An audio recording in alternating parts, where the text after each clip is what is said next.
Hey there students, Tom Richey here with Marco Learning. In this video, I'm going to give you an overview of Unit 6 of the AP European History course, which addresses industrialization and its effects. Now, first of all, what is industrialization? And what we're looking at here is the mechanization of production starting around 1750. Now, why is that important? Now, what we need to remember is even the word manufacturing, which we think about factories and mechanized production, the word actually means to produce something by hand. And so when we're thinking about this, that before 1750, nearly everything was done by hand. So what we're seeing between 1750 and 1914 is that goods are going from being made by hand to being made by increasingly automated processes. And so we see a few branches of the Industrial Revolution. First of all, the more efficient production of textiles, the production of iron and steel, transportation, and communication. The Industrial Revolution began in Britain in the 18th century. Now, there are a lot of reasons for that. First of all, we need to consider the natural factors involved in Britain as a starting point. The predominance of rivers in Britain, also lots of natural resources like coal and iron ore. There are also human factors in Britain, such as a more advanced state of property rights, lots of inventions that came from Britain, a favorable political climate, and the presence of surplus labor, because all of these folks who are no longer needed on the farms because of the British Agricultural Revolution. Now, the Industrial Revolution began gradually. At first, what we see is this system of cottage industry where a lot of these displaced agricultural workers are actually manufacturing textiles at home, and we see them using inventions such as the spinning jenny. Now, other inventions such as the water frame, they facilitate the transition to the factory system as we move toward water power, where we have lots of these water frames set up in a single factory where workers can be supervised and production can all be in one place. Now, of course, production escalates with the invention of the steam engine and the perfection of the steam engine by James Watt, who was an inventor that you'll want to remember. And because of the steam engine, we see the foundation of industrial cities. So once the steam engine's there, we don't have to put a factory by a river, and then we can get all kinds of factories in one place in a very convenient location. And the industrial city of Manchester is a place that is good for you to remember for that. Now, even though Britain industrialized very quickly, industrialization was slower to catch on in continental Europe. In France, the industrialization was much more gradual. It happened with more direct government support, and because of the gradual nature of the movement, it caused less havoc. Now, Germany was at first also slow to industrialize, but under Bismarck started to industrialize much more quickly, and by 1914, Germany had replaced Britain as the largest industrial producer.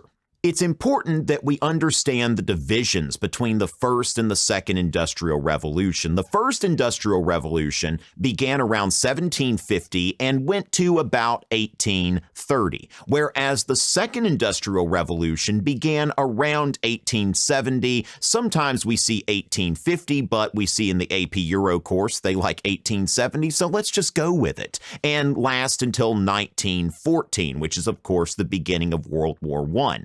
Now, what makes the second industrial revolution unique is the Bessemer process, which facilitated the mass production of steel. Now, we see steel swords going all the way back to the Romans, but not the sort of mass production where we can now build railroads. Now, railroads were around as early as the 1830s, but it's not until the second industrial revolution that the Bessemer process makes it possible to build railroads all over the place. And another thing that we see is the internal combustion engine, which is, of course, the same engine that you have in your vehicle today.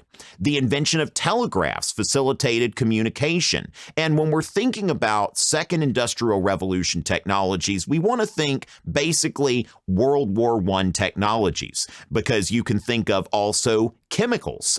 You think about if they used it in World War I, chemical weapons, well, they had been experimenting with chemicals before World War I. Moving on now to the effects of industrialization. Now, first of all, the Industrial Revolution began the migration of large populations from rural areas to urban areas. We see these large cities such as Manchester spring up. And in these cities, there is this wide gap between rich and poor. People start to develop a class consciousness. We see the rise of the bourgeoisie as the dominant class, these people who are professionals, and they're not the landed gentry or the traditional nobility. These are people who own the factories. These are people who are merchants involved in this new industrialized economy, the people who control the means of production. Then we see this large urban middle class, which Marx referred to as the proletariat.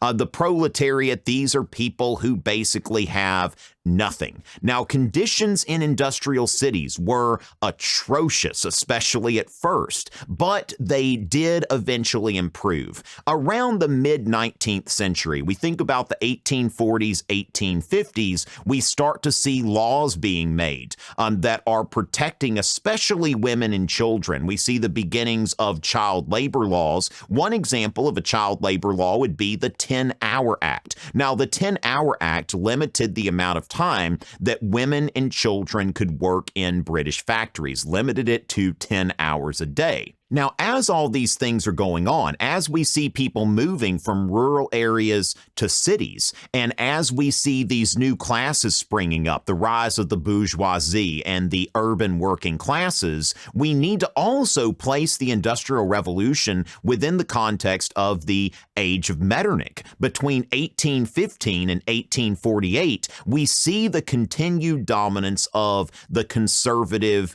noble, and rural gentry. And this is creating a lot of conflicts that are going to eventually lead to the revolutions of 1848 on the continent, and in Britain, several parliamentary reforms, resulting in the expansion of suffrage and in improved conditions for the working classes. Now, the revolutions of 1848, they were a continental revolt against aristocratic control of France, Italy, and the German states. These revolutions ultimately were put down and conservatives regained control, but we do want to note that this is the end of that Age of Metternich. Now, there were no revolutions in 1848 in Britain or Russia, but for different reasons. There was no revolution of 1848 in Britain because Parliament had been responsive with legislation, maybe not as responsive as some folks would have liked, but responsive nonetheless.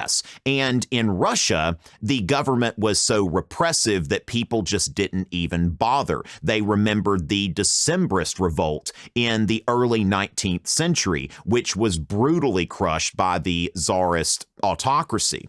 And speaking of Russia, we want to note in the context of the Industrial Revolution that Eastern Europe was very slow to industrialize in comparison to Western Europe. And because of the Industrial Revolution, we see new political philosophies coming around. Now, we've already addressed liberalism and nationalism. Now, liberalism and the Industrial Revolution really go hand in hand, especially when we look at what happened in Britain, where the government is largely supporting industrialization, but not with a lot of regulations. Remember, liberals wanted an unregulated, laissez-faire economy. In the next unit overview, we will get more into nationalism and its effects in the 19th century. We also want to remember radical movements. Now, when we talk about radicalism in the context of the 19th century, what we're essentially talking about is democracy. Okay, people like the Chartists in England who were asking for the expansion of suffrage. They wanted universal male suffrage. Now, that's not seen as a radical idea today, but in the early 19th century, the idea of the unpropertied working classes voting, that was very scary to a lot of people. And it's important that we note that classical liberals weren't necessarily fans of democracy, because remember that liberalism is about the protection of life, liberty, and property. And when you let the unpropertied masses vote, that threatens the protection of property, at least in the eyes of the classical liberals who were trying to protect their own property. Now, beyond the radicals, we see various socialist movements coming up. The most high profile would be Marxism. Marxism is a form of scientific socialism. Now, Marx put together an analysis. What he said here, why he's calling this scientific, is that he says there's this whole process, that Marxism is based on this idea of history being a cycle of class struggles. And we see as people are starting to become class conscious, Marxism is coming about, that there have been all of these class struggles. And finally, we see the current class struggle between the bourgeoisie and the proletariat. And the proletariat, according to Marx, would eventually rise up on its own because it forms its own sense of class consciousness, and in a violent revolution will overthrow the bourgeoisie and put an end to this historical cycle of class conflict. And that would be, as Marx called it, the end of history. And so we would see the establishment of communism. Now, as far as how that's happened later on, we'll get into in other units. And let's not forget anarchism, which was another philosophy that was actually in the 19th century more common than Marxism as far as the number of adherents. And anarchists wanted to eliminate centralized government and replace this with a form of voluntary cooperation, a form of socialism, but not the sort of authoritarian socialism that we see in the 20th century. Industrialization also transformed Europe in terms of politics and society. I've already made an allusion to the beginning of mass politics. By the end of the 19th century, universal male suffrage is pretty much a given throughout, at least throughout Western Europe. And we see the beginnings of labor unions. Labor unions, of course, being these associations of laborers who are getting together to try to protect their rights, to promote higher wages and better working conditions. And then we see the foundation of labor parties. So labor unions are about protecting the economic interest of labor, and labor parties to protect their perceived political interests. Now, labor parties in the late 19th century started out largely as democratic socialist parties. Now, when we get into the 20th century, we'll see labor parties transition into center-left parties. But they began largely as democratic socialist parties, meaning that they wanted to implement socialism through the democratic process. So when we think about this, it's not Marxism, because Marxism is about a violent revolution. And then we see feminism in the 19th century. Now, feminism focused on two things in the 19th century. First of all, better working conditions for women. So we see things, as I've mentioned, the 10-Hour Act, and also the women's suffrage movement. Now, one name that you want to remember there is Emmeline Pankhurst, who was a prominent British suffragette. And then the abolitionist movement. We see things which at the same time are happening in the United States. For any of you who've had U.S. history, movements to end slavery and other movements to basically promote a more just society, not only in Europe, but around the world. In this age of mass politics at the turn of the 20th century, we also see divisions within the liberal movement. Remember that classical liberalism was largely about the government staying out of the economy and keeping taxes low, regulations low, staying away from social welfare policies. Whereas as the electorate increased, liberal parties, in order to make themselves more relevant, started to endorse government interventions to help the lower classes. One of the best examples of this would be David Lloyd George in Britain. And then we see also the advent of public health. Edwin Chadwick was a British reformer who was very instrumental in having public health measures and advocating for the people in these industrial cities and having things like vaccinations and clean water and sewers and all of these other things to make urban life less unhealthy. And then we see the foundation of compulsory public education in most European states in order to promote public order and a spirit of nationalism. And to summarize Unit 6, which focuses on industrialization and its effects, we want to remember that the Industrial Revolution was about the mechanization of production, going from hand power to machine power and ultimately to full-on automation. The Industrial Revolution began in Britain because of both natural and human factors. We see increased urbanization during this time as large populations move from rural areas to urban areas.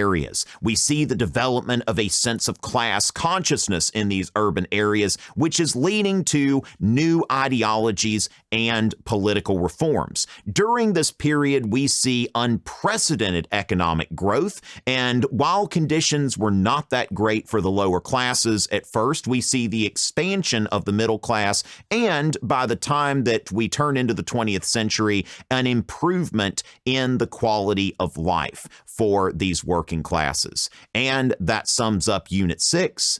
It's always a pleasure.